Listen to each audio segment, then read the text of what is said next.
எல்ரோய், என்னை காண்பவரே.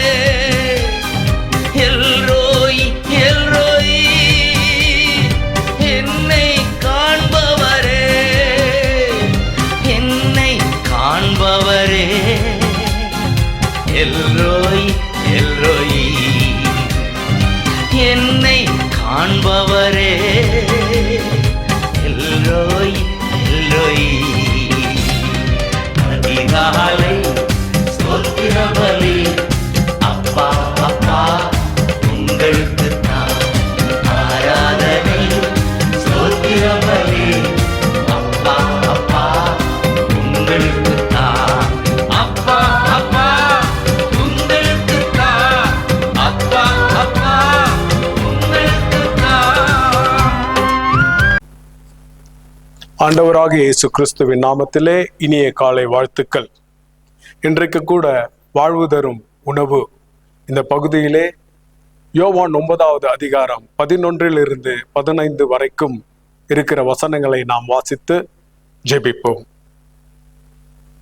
அவன் பிரதியுத்தரமாக, இயேசு எனப்பட்ட ஒருவர் சேருண்டாக்கி என் கண்களில் மேல் பூசி, நீ போய் சிலோவாம் குளத்திலே கழுவு என்றார். அப்படியே நான் போய் கழுவி பார்வை அடைந்தேன் என்றான். அப்பொழுது அவர்கள், அவர் எங்கே என்றார்கள். அவன் எனக்கு தெரியாது என்றான். குருடனாயிருந்த அவனை பரிசேயரிடத்திற்கு கொண்டு போனார்கள்.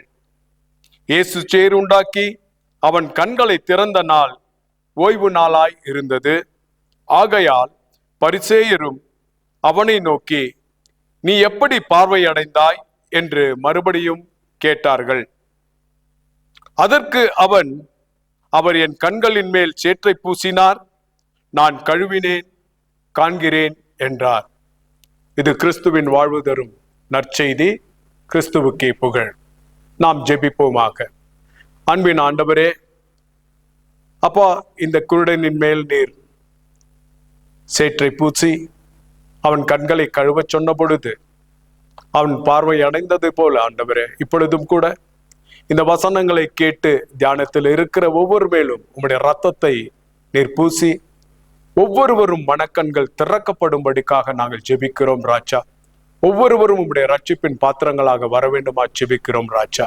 தேவரீர், நீர் அவ்வாறு செய்ய போகிற கிருபைக்காக உமக்கு கோடி நன்றி ஸ்தோத்திரம் அளிக்கிறோம். இந்த நாளிலும் கூட யாரெல்லாம் ஆண்டவரே பிறந்த நாட்களையும் அப்பா திருமண நாட்களையும் கொண்டாடுகிறார்களோ அவர்களுக்காக நாங்கள் உம்முடைய பொற்பாதத்துல வருகிறோம். தேவரீர், நீர்தாமே அவர்களுடைய ஆயுசு நாட்களை கூட்டி தருகிற தேவனாயிருக்கிறபடினால் உமக்கு கோடி நன்றி ஸ்தோத்திரம். ஒவ்வொரு குடும்பத்திலும் குடும்ப வாழ்க்கையிலும் உம்முடைய பரிபூர்ண ஆசீர்வாதமும் சமாதானமும் இருக்க வேண்டுமா ஜெபிக்கிறோம். சகல நோய்களும் பலவீனங்களும் அவர்களை விட்டு விலகி ஓடி போகும்படிக்காக ஜெபிக்கிறோம். ஒவ்வொரு குடும்பத்தையும் ஆண்டவரே அப்பத்தையும் தண்ணீரையும் நீர் ஆசீர்வதிங்கோ. அவர்கள் கையிட்டு செய்கிற வேலைகளிலே உம்முடைய ஆண்டவரே ஆசீர்வாதம் நிலை நிற்க வேண்டுமா ஜெபிக்கிறோம். குறிப்பாக எல்லா குடும்பத்திலும் சமாதானத்தை நீர் வைக்க வேண்டுமா ஜெபிக்கிறோம். நீர் அவ்வாறு செய்ய போகிறமைக்காக உமக்கு கோடி நன்றி ஸ்தோத்திரம். இயேசு கிறிஸ்துவின் நாமத்திலே பிதாவே, ஆமேன். God bless you.